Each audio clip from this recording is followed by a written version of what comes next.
नमस्कार, the truth के इस अंक में मैं प्रीति पांडे अपने सभी दर्शकों का बहुत स्वागत करती हूँ। दोस्तों, आज लोकसभा में नेता विपक्ष राहुल गांधी महाराष्ट्र की अपनी सहयोगी पार्टियों के साथ राजधानी दिल्ली में एक ज्वाइंट प्रेस कॉन्फ्रेंस करते हैं। इस प्रेस कॉन्फ्रेंस के दरमियान राहुल गांधी ने कुछ तथ्य मीडिया के सामने रखे, जिसके बाद चुनाव आयोग और उसकी कार्यशैली की विश्वसनीयता पर प्रश्न चिन्ह खड़े हो गए हैं। राहुल गांधी ने यूं तो डायरेक्टली चुनाव आयोग को लेकर कुछ नहीं कहा।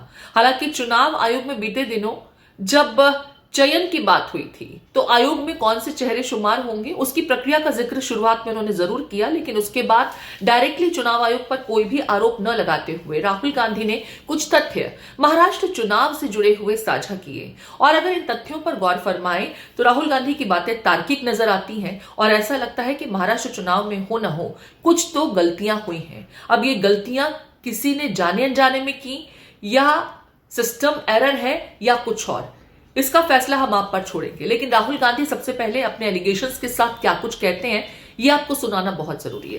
राहुल गांधी 3 फैक्ट्स लेकर के आज प्रेस कॉन्फ्रेंस में मुखातिब हुए।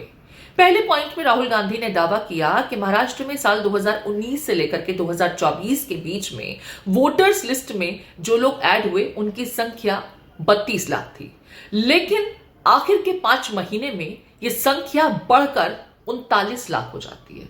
यानी कि 5 साल में जितने वोटर्स इस लिस्ट में ऐड नहीं हुए उससे बड़ी तादाद में वोटर्स आखिर के 5 महीने में अचानक ऐड हो जाते हैं। राहुल गांधी यही नहीं रुके।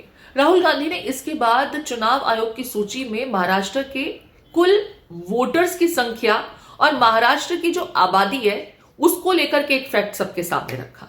जरा दोनों पॉइंट्स हम आपको सुना देते हैं कि राहुल गांधी किस तरीके से चुनाव आयोग की इस चूक पर अब बड़े सवाल खड़े कर रहे हैं। सुन लीजिए कि महाराष्ट्र के चुनाव में हमारी एनालिसिस के बाद वोटर लिस्ट पे कोई सवाल उठे हैं। मैं आज हिंदुस्तान के युवाओं को यह डेटा दिखाना चाहता हूं। सबसे पहला सवाल, 5 साल में जितने वोटर लिस्ट में ऐड किए गए थे उससे ज्यादा वोटर महाराष्ट्र में 5 महीनों में ऐड हुए हैं। 32 लाख वोटर्स विधानसभा 2019 एंड 2024 के बीच में। 39 लाख वोटर्स मतलब हिमाचल का जो पॉपुलेशन है वो ऐड कर दिया लोकसभा 2024 एंड विधानसभा 2024 के बीच में। यह पहला सवाल है। ये जो एडिशनल वोटर्स ऐड किए हैं ये हैं कौन,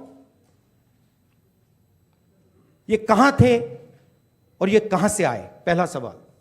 दूसरा सवाल, बहुत महत्वपूर्ण सवाल, महाराष्ट्र का पॉपुलेशन सरकार के मुताबिक, महाराष्ट्र का अडल्ट पॉपुलेशन सरकार के मुताबिक 9.54 करोड़। महाराष्ट्र का adult population 9.54 crore. Election commission के मुताबिक महाराष्ट्र में 9.7 करोड़ वोटर्स हैं। इसका मतलब इलेक्शन कमीशन कह रहा है, देश की जनता को कह रहा है, देश के युवाओं को कह रहा है कि महाराष्ट्र में एडल्ट पॉपुलेशन से ज्यादा वोटर्स हैं। यह कैसे हो सकता है? तो वाकई हैरानी की बात है कि जिस राज्य की कुल आबादी जितनी नहीं है उससे ज्यादा वहां की मतदाता सूची में शामिल है। अब ये वोटर्स कहां से पैदा होते हैं, ये वोटर कहां से आए, इन्हें कौन लेकर के आया, और क्या जो आखिर के 5 महीनों में वोटर्स ऐड हुए हैं उसमें कहीं कोई साजिश है, कहीं कोई षड्यंत्र है, इस ओर ही राहुल गांधी इशारा करते नजर आए। लेकिन राहुल गांधी यही नहीं रुके हैं। राहुल गांधी ने इसके अलावा महाराष्ट्र की ही कॉन्स्टिट्यूएंसी का जिक्र किया। लोकसभा चुनाव में इस कॉन्स्टिट्यूएंसी में उनके कैंडिडेट को कुल 1,34,000 वोट मिले, जिसके बाद वो जीत गए थे। लेकिन इसी कॉन्स्टिट्यूएंसी में विधानसभा चुनाव कांग्रेस पार्टी हार जाती है, जबकि वोट उन्हें कुल उतने ही मिलते हैं। हैरानी की बात यह है कि इस कॉन्स्टिट्यूएंसी में आखिर में 35,000 वोटर्स जुड़ते हैं और जितने वोटर्स जुड़ते हैं उतने ही वोटों के साथ में बीजेपी का कैंडिडेट जीत जाता है। राहुल गांधी इस पर सवाल खड़े कर रहे हैं कि क्या यह महज संयोग है कि जितने वोटर एड ऑन हुए उतने ही वोटर्स ने बीजेपी के खाते में वोट डाल करके बीजेपी को जिता दिया, जबकि लोकसभा चुनाव में उनका कैंडिडेट उतने ही वोट्स के साथ में जीता था और विधानसभा चुनाव में उनके वोट कम नहीं हुए, लबोलबाव उतना ही रहा, कमोवेश उतने ही वोट कांग्रेस पार्टी को मिले, फिर भी उनका कैंडिडेट हार गया क्योंकि बीजेपी के खाते में वो तमाम नए वोटर्स ने वोट कास्ट किया जो हाल के दिनों में ऐड हुए थे। सुन लीजिए। कामठी विधानसभा, यहां पे कांग्रेस पार्टी को लोकसभा में 1.36 लाख वोट मिला है। विधानसभा में तकरीबन उतना ही वोट हमें मिला, 1.34 लाख। यह चुनाव हम जीते, लोकसभा वाला। लोकसभा के चुनाव में बीजेपी को 1.19 लाख वोट मिलता है। इस कंस्टिट्यूएंसी में 35,000 नए वोटर्स ऐड होते हैं और वो 35,000 के 35,000 वोटर सीधे बीजेपी के खाते में जाते हैं और बीजेपी चुनाव जीतती है। यह एक उदाहरण है, ऐसे महाराष्ट्र में अनेक उदाहरण हैं। हमारी कंस्टिट्यूएंसीज में, एनसीपी की कंस्टिट्यूएंसीज में, शिवसेना की कंस्टिट्यूएंसीज में हमारा वोट महाराष्ट्र में कम नहीं हुआ है, बीजेपी का वोट ज्यादा हुआ है। ये वोटर्स कहां ऐड हुए हैं? जहां पे बीजेपी की स्ट्राइक रेट 90+% है। हिस्ट्री में 90% स्ट्राइक रेट नहीं रही है। राहुल गांधी जो कह रहे हैं इस पर जांच होनी चाहिए।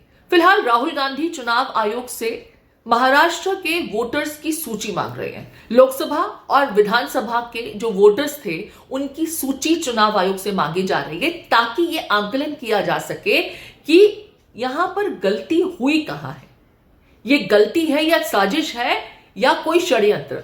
इसका पता तभी चलेगा जब वोटर्स की एग्जैक्ट लिस्ट जो लोकसभा और चुनाव की और विधानसभा चुनाव की अलग अलग हो, उसे देखा जाए, उसे स्टडी किया जाए। अगर महाराष्ट्र में कोई कमी दिखती है और उजागर हो जाती है तो सवाल यह भी है कि दिल्ली चुनाव के दरमियान भी ऐसे ही मतदाता सूची को लेकर के जबरदस्त सियासत हुई थी। कई नाम ऐड हुए, कई नाम काटे गए। यह आरोप आम आदमी पार्टी भी लगा चुकी है। तो क्या राहुल गांधी जो आरोप लगा रहे हैं उनमें थोड़ी भी सत्यता मिली तो दिल्ली के चुनाव के नतीजे भी इसके बाद प्रभावित होंगे? क्या आगे कोर्ट यह तय करेगा कि चुनाव आयोग जिस तरीके से काम कर रहा है वो ठीक है या नहीं है? मैं किसी संवैधानिक इंस्टीट्यूशन को लेकर के फिलहाल कोई सवाल खड़ा नहीं कर रही हूं, क्योंकि राहुल गांधी जो कह रहे हैं वो उनके द्वारा बताया गया डेटा है। चुनाव आयोग के डेटा से ये डेटा मैच करता है कि नहीं करता है, ये आने वाला वक्त बताएगा। लेकिन फिलहाल राहुल गांधी के एलिगेशंस में अगर जरा भी दम है तो ये भी सच्चाई ही होगी कि चुनाव आयोग यहां निष्पक्षता के साथ तो फिर काम नहीं कर रहा था। कोई चूक या साजिश, इसका जवाब आपकी तरफ से हम उम्मीद कर रहे हैं। आपके कमेंट्स का इंतजार रहेगा।